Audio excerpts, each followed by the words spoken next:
The History of Herodotus. The ninth book, entitled Calliope, translated by George Rawlinson, first published in 1858. This audiobook is based upon the Dunyazad Digital Library Edition. Mardonius, when Alexander, upon his return, made known to him the answer of the Athenians, forthwith broke up from Thessaly, and led his army with all speed against Athens, forcing the several nations through whose land he passed to furnish him with additional troops.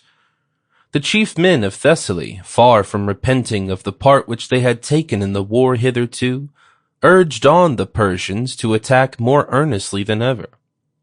Thorax of Larissa, in particular, who had helped to escort Xerxes on his flight to Asia, now openly encouraged Mardonius in his march upon Greece.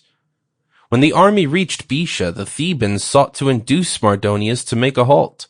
He would not, they told him, find anywhere a more convenient place in which to pitch his camp, and their advice to him was that he should go no further, but fix himself there, and thence take measures to subdue all Greece without striking a blow.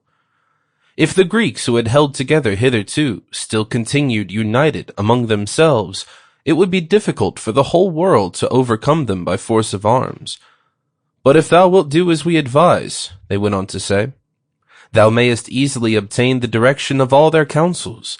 Send presents to the men of most weight in the several states, and by so doing thou wilt sow division among them. After that it will be a light task, with the help of such as side with thee, to bring under all thy adversaries. Such was the advice of the Thebans, but Mardonius did not follow it. A strong desire of taking Athens a second time possessed him, in part arising from his inborn stubbornness, in part from a wish to inform the king at Sardis by fire signals along the islands that he was master of the place. However, he did not, on his arrival in Attica, find the Athenians in their country. They had again withdrawn, some to their ships, but the greater part to Salamis, and he only gained possession of a deserted town.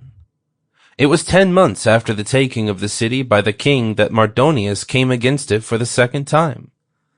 Mardonius, being now in Athens, sent an envoy to Salamis, one Myricides, a Hellespontine Greek, to offer the Athenians once more the same terms which had been conveyed to them by Alexander. The reason for his sending a second time, though he knew beforehand their unfriendly feelings towards him, was that he hoped, when they saw the whole land of Attica conquered. Sample complete. Ready to continue?